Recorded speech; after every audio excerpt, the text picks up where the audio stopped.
दोस्तों, कैसे हैं आप लोग। बॉलीवुड की दुनिया में कई ऐसे चेहरे आए जो लोगों को हंसा गए, रुला गए, लेकिन उनमें एक नाम ऐसा था जिन्होंने हंसी को एक कला बना दिया। गोवर्धन असरानी। जी हाँ दोस्तों, जिसे दुनिया असरानी साहब के नाम से जानती है। आज हम बात करेंगे उनके सफर की, एक छोटे से शहर जयपुर से लेकर मुंबई के चमकते पर्दे तक, और इन दिनों की भी जब उनके लिए एक एक रोटी कमाना मुश्किल था। ये कहानी है एक आर्टिस्ट के जज्बे की, स्ट्रगल, इमोशंस और सक्सेस की। लेकिन उससे पहले आपने हमारे चैनल को सब्सक्राइब नहीं किया है तो जल्दी से सब्सक्राइब कर लें और बेल आइकन के बटन को दबाना ना भूलें। असरानी साहब का असल नाम गोवर्धन असरानी था। उनका जन्म हुआ था 1 जनवरी 1941 को राजस्थान के जयपुर में। उनका परिवार सिंधी बैकग्राउंड से था। उनके वालिद साहब पार्टीशन के बाद जयपुर में शिफ्ट हो गए थे और कारपेट का एक छोटा सा बिजनेस चलाते थे। लेकिन असरानी साहब का दिल बिजनेस में नहीं, स्टेज पर था। बचपन से ही उन्हें एक्टिंग और ड्रामा का बहुत शौक था। स्कूल के दौरान वो सेंट एक्सेवियर स्कूल जयपुर में पढ़ते थे और वहीं उन्होंने अपनी पहली स्टेज परफॉर्मेंस दी।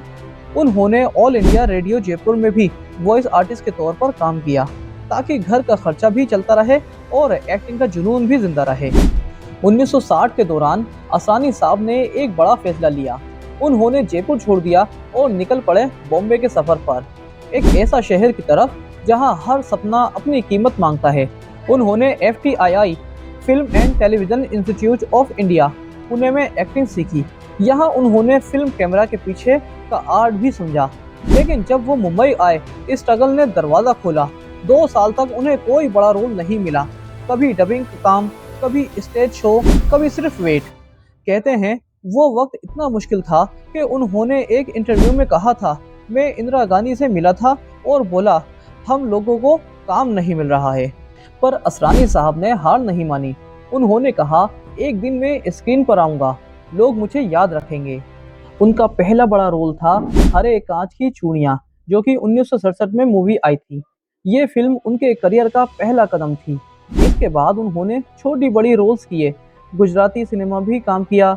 धीरे धीरे लोगों ने उनकी टाइमिंग पे नोटिस लेना शुरू किया। लेकिन असली पहचान मिली उन्हें 1975 में आई फिल्म शोले से, और उनका कैरेक्टर जेलर साहब बॉलीवुड के इतिहास में अमर हो गया। उनका एक डायलॉग अब भी याद है, हम अंग्रेजों के ज़माने के जेलर हैं। हम अंग्रेजों के जमाने के जेलर हैं, आजकल के जेलरों की तरह नहीं। इस एक सीन ने उन्हें लेजेंड बना दिया। फिर क्या था, कॉमेडी उनकी पहचान बन गई। 1970 से 1990 तक असरानी साहब ने लगभग 350 से ज़्यादा फिल्मों में काम किया। हर फिल्म में उन्होंने अपनी अलग छाप छोड़ी। कभी हीरो के दोस्त, कभी पुलिस ऑफिसर, कभी टीचर, कभी पागल। उन्होंने खुद डायरेक्ट भी किया था, जैसे चला मुरारी हीरो बनने, जो कि 1970 में फिल्म आई थी, और अहमदाबाद नंबर रिक्शे वालों, जो कि 1974 में फिल्म बनी थी। हर दौर में उन्होंने अपनी कॉमिक टाइमिंग से सबका दिल जीता। लेकिन उन्होंने एक इंटरव्यू में कहा था, लोग मुझे सिर्फ कॉमेडियन समझते हैं, लेकिन मैं एक एक्टर हूँ जो हर इमोशन जी सकता है। हंसी उनका हथियार थी, लेकिन एक्टिंग उनका धर्म। असरानी साहब ने एक्ट्रेस मंजू बंसल से शादी की। दोनों का रिश्ता प्यार और समझ से भरा था। उनका परिवार हमेशा उनके साथ रहा, चाहे स्ट्रगल का दौर हो या फेम का। उन्होंने अपनी लाइफ में कभी एरोगेंस नहीं दिखाया, हमेशा ग्राउंडेड, सिंपल और अपनी रूट्स पर जुड़े रहे। 1990 में कुछ फाइनेंशियल प्रॉब्लम भी आई। उन्होंने खुद कहा था, मैं एक्टिंग करता रहा, पैसा खो गया लेकिन इज्जत नहीं।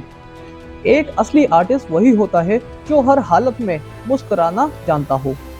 20 अक्टूबर 2025 मुंबई के आरोग्य निधि हॉस्पिटल जुहू में असरानी साहब ने अपनी आखिरी सांस ली। उनकी उम्र 84 साल थी। रिपोर्टर्स के मुताबिक उन्हें फेफड़ों में पानी भरने की तकलीफ थी, लेकिन आखिरी पल तक उनका चेहरा हमेशा मुस्कुराता रहा। फिल्म इंडस्ट्री ने कहा एक दौर खत्म हो गया है, लेकिन असरानी साहब एक एक्टर नहीं थे, वो एक स्कूल थे जिन्होंने सिखाया कि कॉमेडी सिर्फ हंसी नहीं, एक जज्बा है। जिंदगी में चाहे कितनी भी कठिनाइयां आए, अगर दिल में जुनून है तो सफलता जरूर मिलती है। ये थी कहानी असरानी साहब की, एक ऐसे इंसान की जिन्होंने अपनी हंसी से हर दिल जीत लिया। अगर आपको उनका सफर पसंद आया तो कमेंट बॉक्स में लिखिए लेजेंड नेवर डाई। मैं हूं नवाज खान और आप देख रहे हैं सामिर खान व्लॉग। और इस चैनल को सब्सक्राइब करना ना भूलें और बेल आइकन की घंटी को भी ज़रूर प्रेस करें। तब तक के लिए मुझे दीजिए इजाज़त। मैं आपका दोस्त नवाज़ खान।